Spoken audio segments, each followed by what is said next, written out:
Oi, pessoal, tudo bem? Aqui você está no nosso canal, né? Multidisciplinar.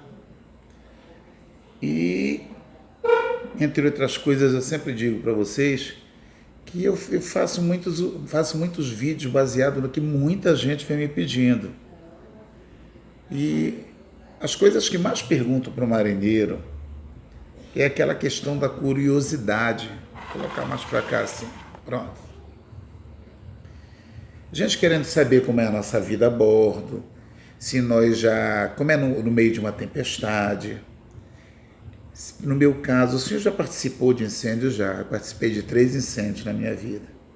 Um navio chapado de petróleo, fundeado no Rio de Janeiro. E outras coisas mais. Então eu vou matar a curiosidade. São 3 curiosidades. Eu sempre vou fazendo, digamos que essa é a parte 2. Muita gente já me perguntou por que a gente fala assim, contramestre. Olha, o contramestre do navio, né? Existe a palavra, o termo contra-almirante. Eu vou me reportar ao contramestre de navios mercantes. Essa é a primeira. A segunda curiosidade. Eles perguntam assim, por exemplo, alguém que entende um pouco de inglês perguntou para mim, já perguntaram muito. Comandante, por que starboard side? Starboard side em inglês significa boreste, que é o lado direito. A bordo não existe o lado direito. A gente diz que está a boreste, como está estibordo ou estribordo. A gente usa boreste, assim como não existe esquerda. Existe bombordo. Então o pessoal pergunta, por que starboard side? O que é starboard? Em inglês, starboard, vocês vão ver que significa o bordo do astro, o bordo da estrela. Ok? Então eu já tenho, porque existe o termo contramestre, eu já tenho a questão sobre starboard side, eu vou falar também no port side, que é o lado do porto. E uma coisa que leigos, logicamente, falam, olha a estrela d'alva, né?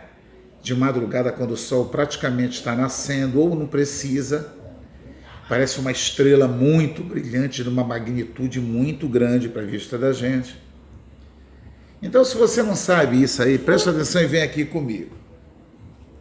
Nos primórdios da navegação, ok? Eu escrevi um livro chamado História da Navegação. Infelizmente, eu perdi a escrituração dele. Quando chegou na metade do livro, eu guardei e comecei a me dedicar a outras coisas e deixei ela e perdi. Mas fiz muita pesquisa, chegando no exterior e em bibliotecas antigas e por aí vai. Então, por que existe o termo contramestre? O fulano, meu vizinho, ele é contramestre de um navio. Por que contra? Poxa, será que contra o que? A pessoa é contra alguma coisa? E aí você vai saber agora por que tem o contramestre. No navio, nós temos o comandante, o imediato, o chefe de máquinas, tá? Eu estou me reportando a um navio mercante. E no convés, o chefe do convés é o contramestre. Ele é o auxiliar direto do senhor imediato. Então, nos primórdios da navegação, o que era que acontecia? Eu era capitão do Manaus, tá? De uma galera, de alguma coisa lá. Até então não tinha escola de navegação. O homem dava o dom para Deus dava o dom para o homem começava a aprender coisas, começaram a aparecer as embarcações, enfim, então era só o capitão. E quando ele ia fazer uma viagem, ele chegava num porto daquele que ele estava atracado e dizia assim, por exemplo, vamos supor que ele está lá na Europa, ele estivesse na Inglaterra, e podia ser Middlesbrough, podia ser Hull, pode ser Cardiff, Londres. Ele via todo o povão, aqueles rapazes, aqueles velhos que estavam no caso do porto, ele perguntava, pessoal, eu vou levar uma carga daqui, eu vou sair costeando até o sul da África. Tá ok? Quem é que quer dar leme? Dar leme era pegar no timão. Aquela roda chica a gente chama malaguetas. Eu posso ser o timoneiro, você entende? O meu pai já me ajudou um pouco, então eu vou. E aí ele começava a contar. Você trabalha com carga, você vai piar as cargas, você vai me ajudar com as velas e tudo. E era só o comandante. Com o tempo, ele precisou de uma pessoa, isso está lá mesmo. Ele precisou de um cara a bordo, as mulheres não viajavam até então, que resolvesse imediatamente o que ele viesse a propor, ou ele determinasse, ou ele mandasse, ou ele ordenasse. E daí nasceu o imediato dele. I made it officer. Daí a gente chama imediato, mas tudo bem, eu estou colocando aqui na história. E aí o que era que acontecia? Quando ele juntava toda a tripulação dele, ele fazia a contagem, tá? Chegava no manuscrito daquele qualquer, fosse que fosse, ele ia... Fulano de tal, marinheiro. E ele ia contando um a um. Só que com o desenvolvimento mercantilista, chegou uma hora que as viagens aumentaram, as naus começaram a ser mais construídas, e ele não tinha mais tempo de contar. Ele contava o pessoal que entrava e contava o pessoal que saía.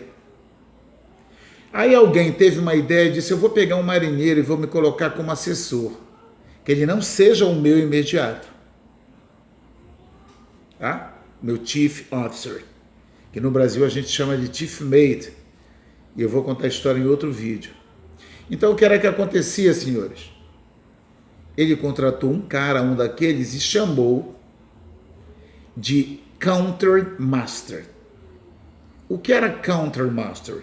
Era o senhor, era o capitão que fazia a contagem da tripulação para ele. Até hoje, quando o navio vai sair, vai largar do porto, o comandante pergunta diretamente para o contramestre no convés, ou ele chama imediato, fala imediato, a gente pergunta assim, alô, chief, que é o chief mate, alô, imediato, tá todo mundo a bordo? O imediato, pera lá que eu vou checar, comandante, eu estou aqui mexendo na carga, eu vou checar com o contramestre. Alô, contramestre, está todo mundo aí? Aí o mestre diz, olha, está todo mundo, com certeza, pode acontecer. Já aconteceu comigo de dizer, comandante, os 2 praticas ainda não chegaram. Comandante, o senhor chefe de máquinas ainda está em terra. Ele baixou terra e ainda não voltou. Tudo bem. Então, nessa história de contagem, esse counter significa contador. Era o capitão ou o senhor que fazia a contagem. E no português, quando foi chegando, começava a falar, olha, é countermaster, até chegar a contramestre, que mestre eles chamavam de mestre, que na verdade é o senhor, o maior de todos, o maioral, e o counter era o contador. Então começaram a chamar de contra, e virou o contramestre, tá? Que denota como se fosse uma pessoa que tem alguma coisa contra alguém a bordo, especificamente contra o comandante. Não, não é, não. Então, daí, por isso que a gente chama de contramestre. E até hoje o mestre conta. Ele conta principalmente quem embarcou, quem desembarcou e quem baixou terra e quem voltou. Tá ok? Então, essa é a primeira curiosidade. A segunda é do bordo. Eu falei no início do vídeo que starboard side, né? É o lado que tem o astro por um bordo, é a direita do navio. E o port side em inglês significa o lado do porto. Por que chamaram de starboard side? Até chegar no inglês. Os vikings, que foram 5 dos maiores navegadores, que a gente pode dizer assim, os fenícios, eles eram muito bons na guerra. Tá ok? Como o outro lá dos 300, os espartanos e tudo tal. Mas os vikings, eles chegavam a passar, pasmem, eles chegavam a passar numa nau daquela lá 2 anos no mar. Dependiam de vela. Poxa, como é que eles faziam? Isso é outra história. Então os vikings descobriram, historiadores, paleontólogos, né, paleontologistas, o pessoal que faz escavação, que os vikings navegavam colocando sempre a estrela Sírius pela direita da proa deles. Para onde que eles iam? Chegava à noite, lá está, aquilo brilhante, era a estrela Sírius. Com a sua avó, com a sua vista desarmada, nua, o astro que tem maior magnitude para nós da Terra, é o Sol. Magnitude é grandeza em questão de luminosidade. Primeiro é o Sol, depois é a Lua na fase dela de lua cheia, depois nós temos o planeta Vênus e depois nós temos a estrela Sírius. Quando eles viram a Sírius, tá? Eles vinham com o navio, por exemplo, se vocês me permitem, né? O navio está indo assim, ó, ou o navio está indo assim, aqui ao lado direito, eles navegavam o tempo todo com a estrela Sírius, ali que eles se baseavam. Eles queriam voltar, enquanto conseguia ver, logicamente pela noite, eles colocavam a bombardeio, mas tudo eles colocavam sempre a estrela Sírius à direita da proa deles, que era Bores. E daí nasceu o lado que tem o astro que eu estou avistando. É o lado side, starboard, é o bordo da estrela. E por isso que chamam, tá? Quando a gente chama estribordo, que já vem também para o lado do português de Portugal, seria quase como a estrela por esse bordo aqui. Estibordo ou estribordo. E a gente chama starboard side. Por outro lado, port side, por que o lado do porto? Eu estava ministrando a aula, hoje é o dia 8 de março de 2020. Eu sei que tem gente que está assistindo aqui, vai assistir, está fazendo um ano que eu gravei. Vamos supor. Poxa, ele está falando há um ano atrás que ele fez isso daí. Então, alunos já me perguntaram, geralmente são alunos de navegação que perguntam, comandante, por que o lado do porto? Por que o lado do porto? Até hoje, ainda existe uma polêmica que tentam provar por que é que quando eu estou com um navio, quando você impõe velocidade ao navio, que você para as máquinas, você para, isso aqui, navegação significa parar o que você está fazendo. E o navio vai só naquele segmento, suponhamos que é o mar de Almirante, totalmente espelhado, ele tem uma leve tendência a guinar para a esquerda, para bombordo, mesmo reto. Não é como um trem que se tiver um trem numa ferrovia retilínea, você para a máquina dele e ele vai. Não. O navio geralmente, vamos supor que ele está vindo assim, né? Vocês estão me olhando daqui, aqui está a direita, aqui está a esquerda. A tendência do navio é cair um pouco para a esquerda, quando ele vem para cá. O lado do porto é o lado que eles preferiam, via de regra, atracar os navios deles para manobrar. Ninguém sabe dizer por quê. Então eles chamavam, esse é o bordo que eu quero.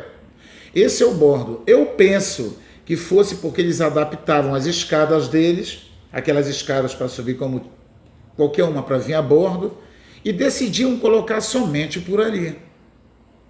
Tá ok? Se vocês notarem no filme do Lord of the Rings, do Senhor dos Anéis, salvo engano, tem uma tomada que eles fazem, que as embarcações sempre estão tudo por bombordo. Todo mundo sobe pela esquerda do navio. Então, port side significa o lado que fica para o porto. E eles diziam, até o que consta, né? Ao que consta, que eles preferiam sempre atracar por bombordo. E virou isso. Hoje não. Hoje depende de maré, da altura da maré, da velocidade da corrente. A questão eólica, o vento está forte, não está? Tudo bem. Essa é a segunda curiosidade. Tá ok? Por que é starboard side?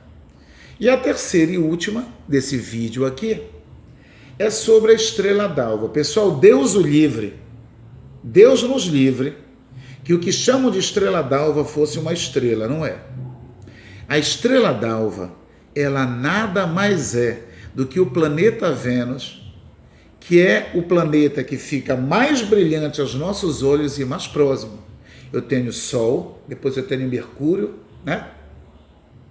Depois eu tenho Vênus, depois eu tenho Terra, Marte, Júpiter, Saturno, Urano, Netuno e voltou Plutão agora. Agora no mês de março me falaram. Eu não tinha conhecimento. Tinham cortado o Plutão, dizendo que não tinha características, peculiaridades, nem rota, nem órbita cíclica de planeta, tiraram e agora retornaram. Mas tudo bem. O planeta Vênus, É um planeta que, se você descer lá, você vai respirar gás carbônico, tá? Monóxido de carbono e dióxido também.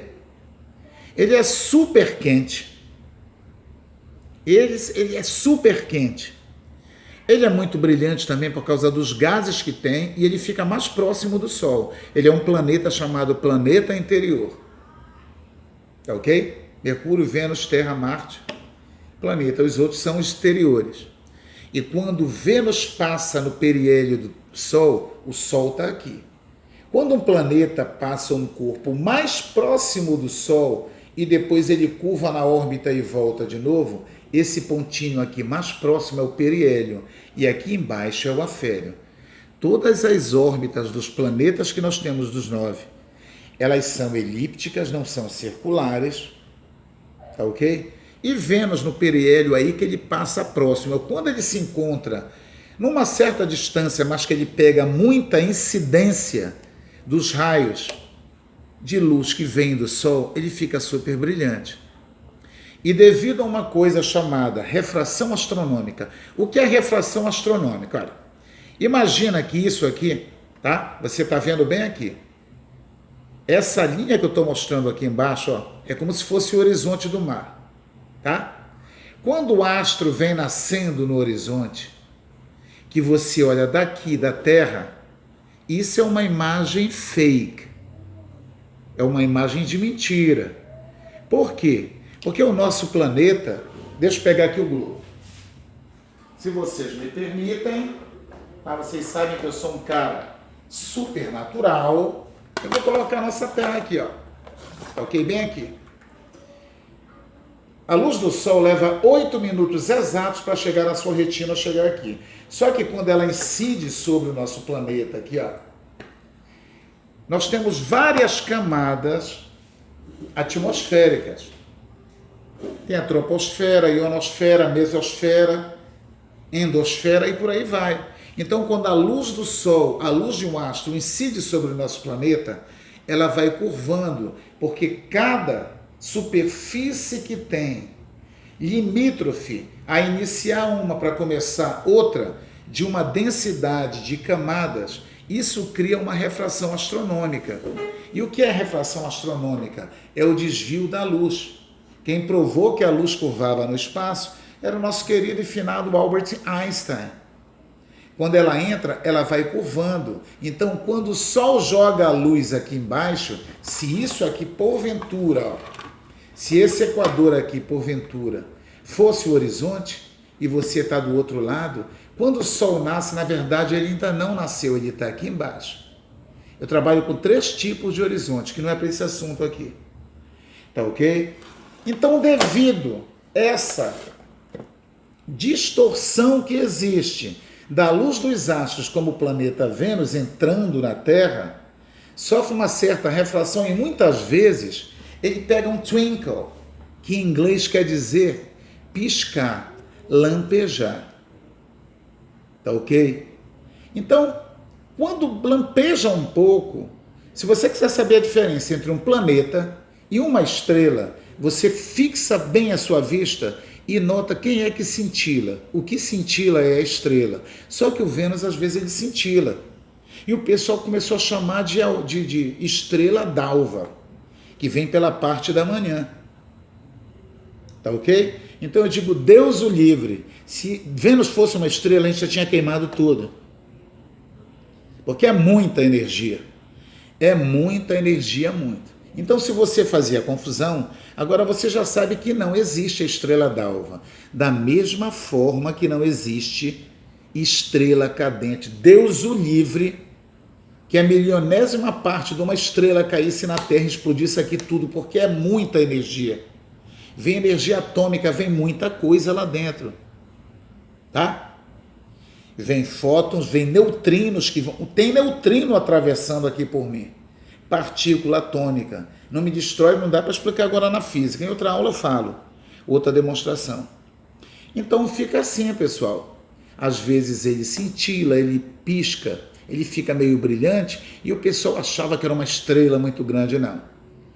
A partir de hoje você vai saber, ou está sabendo e passa para os outros, que conhecimento a gente transmite. A estrela d'alva nunca foi uma estrela d'alva. Era uma estrela da manhã, mas na verdade era e sempre vai ser o planeta Vênus. Eu vou ficando por aqui. Agradeço a atenção que você me deu, tá? Dê um like se você gostou. Não é obrigado, mas se você gostou, eu quando assisto vídeo que eu gosto, eu vou lá e dou like, tá? Quando a pessoa dá um like, é igual a música, é igual a arte. O que alimenta um artista, até um professor como eu, é aquela energia que vem da galera que está nos assistindo, está ao vivo, está por aqui, que é isso que mexe com a autoestima da gente. É ok? Eu não deixo a minha autoestima cair, não. Eu sou vibrador dessa maneira mesmo. Você não se inscreveu no canal? Tem muita coisa. Você pode olhar, eu já tenho mais de 40 vídeos. E vocês podem ter certeza que a gente ainda está em março. Você pode pensar que é utopia, não é? O Roberto Andrade, eu já falei no meu... Quando eu entro de cabeça, pessoal, eu vou a fundo. Eu só paro quando o meu coração manda. Vocês podem ter certeza que vocês vão assistir. Vocês vão assistir, não são dezenas, são centenas de vídeos. Ontem, sábado, eu enviei para o YouTube 4 vídeos. Hoje é o primeiro. E são exatamente, pessoal, falta 20 minutos para as 23 horas. Aqui. Tá ok? Muito obrigado e um beijo no coração. Então você tinha dúvida sobre isso, agora você já está sabendo. Tchau, adoro vocês. A razão de eu estar aqui é vocês que são o meu público. Muito obrigado mesmo. Tchau.